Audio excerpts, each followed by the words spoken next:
Et pourquoi est-ce que votre ministère accompagne cet événement? Le ministère accompagne Afrique Fashion déjà depuis plusieurs années. D'abord parce que Isabelle Hanno a fait ses preuves en tant que promotrice de spectacle.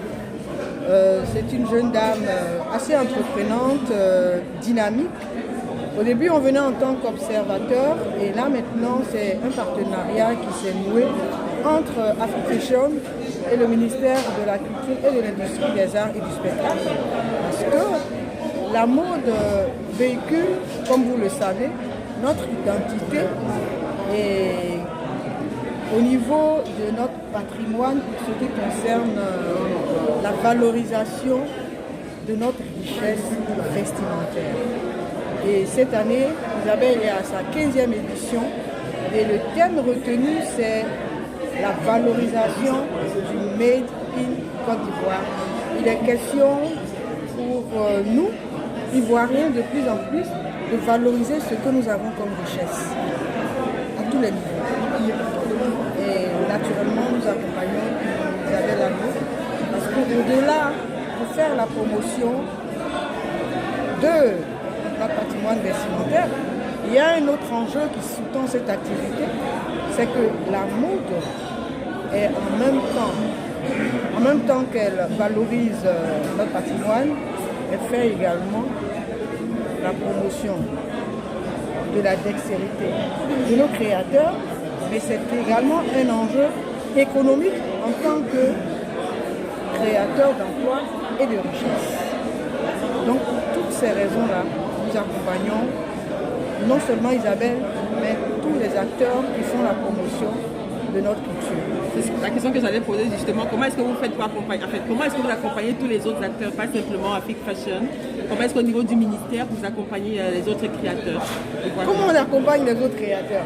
Mais l'accompagnement, il est multiforme et multidimensionnel. L'accompagnement, il peut être technique, il peut être également financier. Et puis, quoi encore? Je pense que c'est ce qui vous intéresse en général quand vous posez ce genre de questions, c'est est-ce que vous mettez des moyens à disposition des créateurs? Oui, nous les accompagnons dans la mesure de nos possibilités. Mais je l'ai dit, il faut pouvoir faire ses preuves, montrer son sérieux dans ce qu'on fait. Et puis, naturellement, nous les accompagnons au quotidien.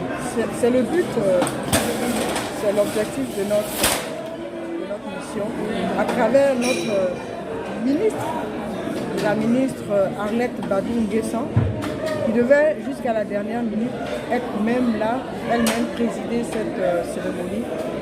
Pour une contrainte de calendrier, elle n'a pas pu se déplacer. Mais de loin, soyez-en sûrs, elle suit les activités de Afrique Fashion à travers Isabelle Agneau. Vous avez appelé les Ivoiriens à consommer quand même localement. Revenons-en un peu sur... Vous avez passé ce message-là. Appelé, on a quand même l'impression qu'aujourd'hui, on ne consomme pas véritablement local. Oui, tout à l'heure, au cours de mon exposé, de mon discours, c'est ce que j'ai dit. J'ai lancé un appel à toute l'Assemblée, à tous ceux qui sont présents, de venir le 6 novembre à Fécho. Pour les femmes, je dis revêtues de leur plus belle tenue, mais confectionnées par un de nos créateurs, et mieux encore dans un de nos pagnes tissés. Il n'y a pas que le pagne tissé au niveau des acants, il y en a un peu partout.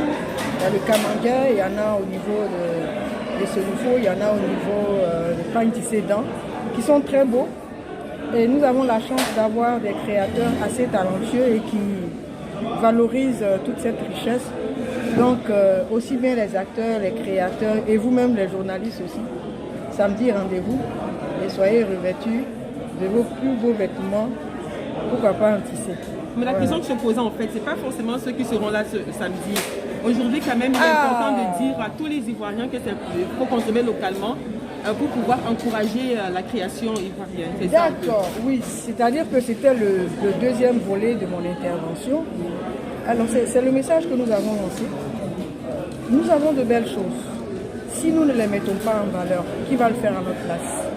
Et ça, ce n'est pas seulement que dans le domaine de la mode, au niveau de l'artisanat d'art, au niveau de tout ce qui concerne la culture, nous sommes les premiers consommateurs et nous devons mettre en avant ce que nous avons. Nous devons valoriser, sauvegarder et pouvoir les transmettre aux générations futures. Aujourd'hui, la mode est à la mode parce qu'on a l'impression qu'elle vient de l'extérieur et elle s'impose à nous, alors que c'est le contraire qui doit être fait. La mode doit partir d'ici. Nous devons d'abord être les premiers consommateurs et aller maintenant à l'international et puis positionner nos acquis sur des marchés qui n'attendent que chez nous. Parfait, c'est ce que j'ai cherché. De la 15e édition de Afrique Fashion. Alors, pour cette 15e édition, on aura donc deux parties. La première, c'est que c'est un événement qui devait commencer le soir, au lieu d'être un grand défilé, qui sera plutôt précédé par une vente éphémère. Donc, ils ont eu l'opportunité également aux créateurs de pouvoir s'occuper leur savoir-faire, pouvoir commercialiser, faire de l'argent, mais aussi permettre à la population de pouvoir acheter. C'est le premier point. Le deuxième point, c'est qu'en 15 ans, c'est la première fois où on a sur la scène la plus partie des stylistes ivoiriens. Donc, ce sont les deux éléments clés pour cette édition. Quels sont les objectifs que vous en avez déjà parlé?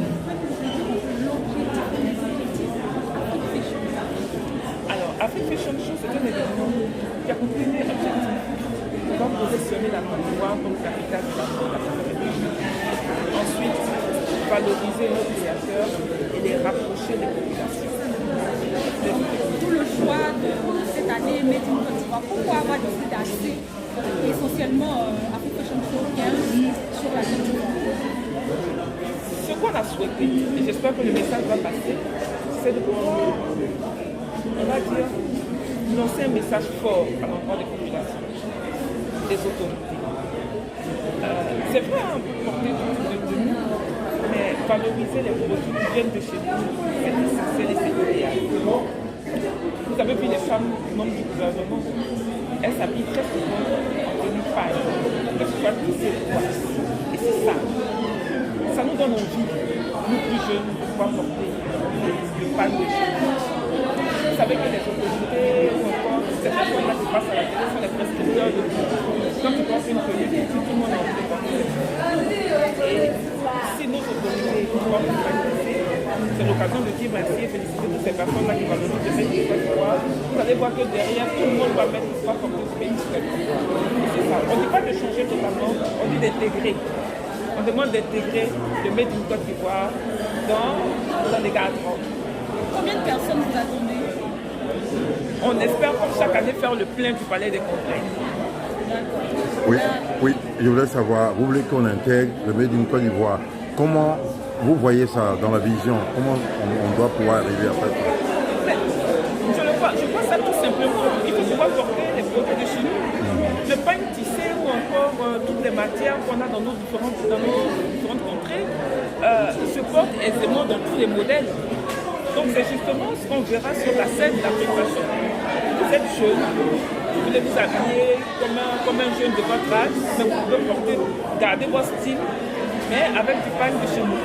Quel est votre regard aujourd'hui sur l'industrie de la mode? Vous, en tant que pionnière, écoutez, moi je pense que la mode ivoirienne évolue très bien. C'est un secteur qui contribue au développement économique du pays. Vous avez des acteurs qui font des sociétés, qui ont des ateliers, qui embauchent des jeunes et qui payent des impôts. Donc ce sont des acteurs économiques. Et c'est un secteur qui, quand j'arrivais il y a 15 ans, avait déjà fait un bon, on va dire, qualitatif. Mais avec toute la promotion, avec la prise de conscience, avec les différentes organisations mises en place, avec le fait que tous les acteurs de la mode parlent, et avec le fait également que les Ivoiriens apprécient de plus en plus la mode ivoirienne, portent les produits de chez eux, c'est un secteur qui est vraiment en plein effervescence, qui demain va apporter beaucoup plus à l'économie du pays. en ce moment, quels sont les défis à relever? Parce que c'est vrai que il y a des défis à relever. Quels sont pour vous ces défis? Il ne faut plus que la mode soit on va dire, le fond de la culture. Et c'est l'occasion pour nous de dire merci à Mme la ministre de la Culture parce qu'elle fait son effort, elle fait tout ce qui est possible pour accompagner ce secteur, pour nous accompagner, pour nous aider à avancer. Et je pense que son arrivée peut aussi apporter une dynamique déjà entamée par ses prédécesseurs pour nous permettre d'aller encore plus loin.